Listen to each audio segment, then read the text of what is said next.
Afinal, Monteiro Lobato era mesmo racista? Hoje vamos falar de literatura infantil e infanto-juvenil. Pensata, com Marcelo Madureira. Devo reconhecer que eu sou do tempo de antigamente, né? Quando não tinha internet, não tinha celular, smartphone, não tinha iPad, não tinha games, né? Não tinha Jiraya, não tinha Pokémon, não tinha Pikachu. Naquele tempo, em compensação, você ia até o muro do quintal, pegava um chuchu, espetava uns palitos e olha só, Billy, tinha um boi, um cavalo. Ei, aproveite agora para dar o seu like e se inscrever no canal, não é, Billy? Hoje o Pensata conta a participação muito especial do meu cachorro Billy. Nasci em Curitiba, a capital do Paraná, no ano de 1958.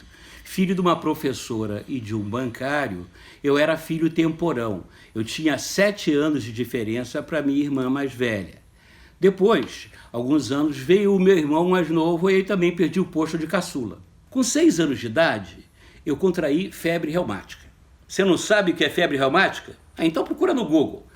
Mas, para resumir, eu passava muitos dias de cama com febre alta e muitas dores nas pernas, nas juntas. E o tratamento era benzetacil uma vez por semana. Quem já tomou benzetacil sabe do que eu estou falando. Dói.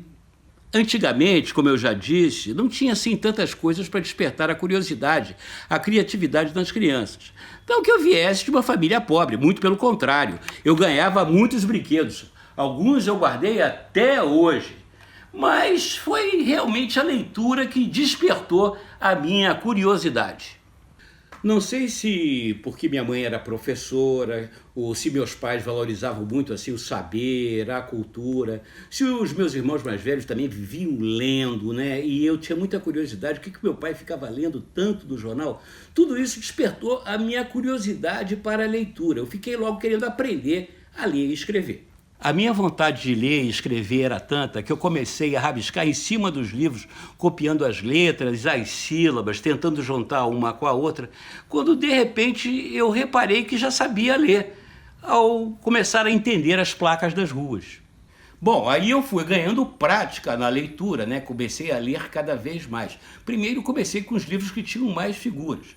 Depois fui passando para os livros que tinham menos figuras, coisa de gente grande. Bom, na verdade, os meus primeiros livros foram em alemão, que minha mãe era professora de alemão também, né? E aqui você pode ver com os meus primeiros riscos, né, esse livro aqui, onde eu começava a me alfabetizar de alguma forma e eu consegui também ser alfabetizado, falar as 2 línguas, né? Que é uma coisa que vale muito. E as ilustrações eram muito bonitas dos livros antigos. Um livro que me impressionava muito era esse aqui, Valde, né? Aqui atrás, todo riscado por mim, olha só. A história dos 3 cachorrinhos que nascem, né? E o deles, o Valde, é muito bagunceiro e por isso mesmo ele não ganhou presente no Natal. Outro que me influenciou muito é essa história aqui, alemã, do Max und Moritz. 2 meninos endiabrados que fazem tanta bagunça que no final acabam moídos. As histórias são muito mais, né, no final. E também tinha aqui, ó, o Die Struwwelpeter, que era a história do menino que não cortava as unhas, não cortava o cabelo, não tomava banho, né? E eram histórias muito aterradoras. Eu guardo esse livro aqui também com muito carinho, que foi a minha professora Nair, né, na escola Rosa Saporsky, lá no Paraná, em Curitiba, que eu ganhei por o meu desempenho de primeiro lugar da turma, na disciplina de conhecimentos gerais, que era dela. Querida professora Nair, que com tanto sacrifício deve ter comprado esse livro para me dar de presente, A Literatura no Brasil. Com muito carinho, eu guardo até hoje.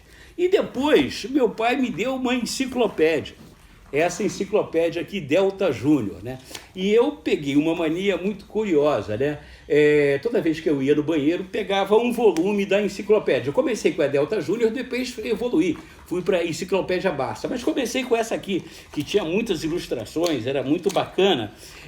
Graças ao funcionamento do meu intestino, eu consegui construir uma sólida cultura geral. Logo que eu me alfabetizei, eu devorei toda a literatura infantil do Monteiro Lobato, de uma vez só. E fiquei querendo mais, parti para os livros adultos dele. E foi nos contos de Monteiro Lobato, Urupês, Negrinha e Cidades Mortas, 3 livros que estão reunidos num só, nessa edição aqui mais moderna, que eu me encontrei e foi um marco assim, na minha vida como um leitor compulsivo. Há algum tempo atrás, umas pessoas resolveram acusar Monteiro Lobato de ser racista por conta de uma passagem do seu livro Caçadas de Pedrinho e por um livro inteiro dele de literatura infantil, O Presidente Negro. Dizer que o Monteiro Lobato era racista é o mesmo que afirmar que Shakespeare era antissemita por conta do personagem Shylock no Mercador de Veneza, ou então era machista. Shakespeare era machista porque escreveu A Megera Domada. Isso tudo que eu falei aqui sobre o racismo do Monteiro Lobato, você pode encontrar no livro Os Brasileiros, organizado pelo Zé Roberto Castro Neves. Desse livro, o Zé Roberto convidou várias pessoas para escrever sobre brasileiros que cada um achasse assim importante, né? Brasileiros que foram importantes para a formação da nossa sociedade. Eu fui convidado e escrevi sobre Monteiro Lobato. Os Brasileiros é um livro que está à venda aí nas boas livrarias do ramo. Essa questão, se Monteiro Lobato era ou não racista, na minha opinião, ela não cabe. Porque você não pode comparar usos, costumes, né, momentos históricos distintos, né? Você não pode trazer para valor presente, para valor como se diz em finanças, né? Você não pode trazer para o mundo contemporâneo valores de uma outra época. Se você diz que no Caçadas de Pedrinho, ou mesmo no Presidente Negro, o Monteiro Lobato fez colocações racistas, você também tem que levar em consideração que, por exemplo, no conto Negrinha, Velhos Negros e muitos outros, Monteiro Lobato mostra muita empatia, compaixão e revolta pela maneira como os afrodescendentes, os negros, foram tratados na época da escravatura. Então, para mim, não cabe dizer se Monteiro Lobato era ou não racista. E o que se pode dizer e afirmar historicamente é verdade que tanto ele como outros intelectuais, inclusive intelectuais afrodescendentes, também na sua época, andaram namorando com a eugenia, uma pseudofilosofia, né, que misturava biologia com filosofia, enfim, um modo de pensamento que queria conferir a questão das raças a uma ideia de pureza, né, a pureza das raças. Monteiro Lobato, como intelectual, se interessou pelo assunto, como vários outros. Mas isso também não quer dizer que Monteiro Lobato tenha sido racista. Mas voltando ao assunto literatura infantil, literatura infanto-juvenil, eu conversei com o menino Adriel, um baianinho que mora lá em Salvador. Você gosta de acarajé? Amo. E também é amante dos livros, inclusive ele faz excelentes resenhas literárias no seu Instagram. O primeiro livro que me conquistou foi O Pequeno Príncipe, que também foi o primeiro livro que eu li. O Adriel, inclusive, foi vítima de ataques racistas. O Adriel é o meu mais novo amigo de infância. O que me aproximou dos livros foi minha família, né? Ela sempre me incentivou a ter essa cultura da leitura.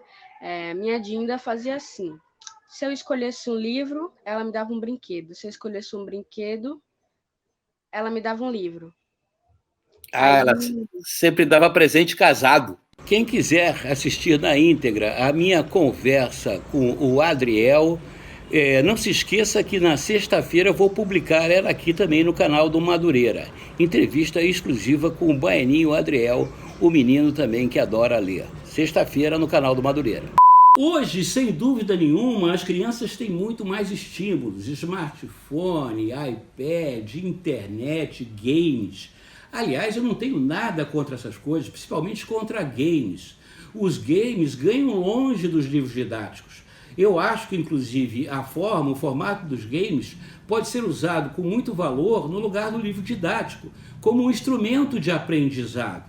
Eu mesmo aprendi muito vendo televisão, mas só o livro desperta a imaginação. Com a imaginação vem a curiosidade. E o resto é história. Tem escritor que acha que entende de criança. Eu acho que não entende porcaria nenhuma. Tem escritor que só escreve para os pais da criança. Mas, na verdade, só a criança e o jovem é que sabe reconhecer no escritor se ele realmente consegue tocar a sua alma, o seu coração. Por isso eu digo, nunca interfira na leitura dos seus filhos. Deixe eles lerem à vontade. Desde que estejam lendo, está muito bom. Se for o caso, você responde alguma dúvida, alguma curiosidade que ele tenha por conta da leitura, se aparecer alguma. Outra coisa muito boa é você ler para os seus filhos antes de dormir. Você pode ler uma história, ou mesmo contar a história da sua vida, coisas que te aconteceram, ou melhor ainda, inventar histórias malucas da sua cabeça que continuam amanhã. É uma experiência que eles e você nunca vão esquecer. Bom, é isso. Um beijo, um queijo e boa noite. Ah, não se esqueça de compartilhar o meu vídeo, dar o seu like, assinar o meu canal e me perseguir no Facebook, no Instagram e no Twitter. Valeu? Tchau. Um beijo, queijo, boa noite de vez.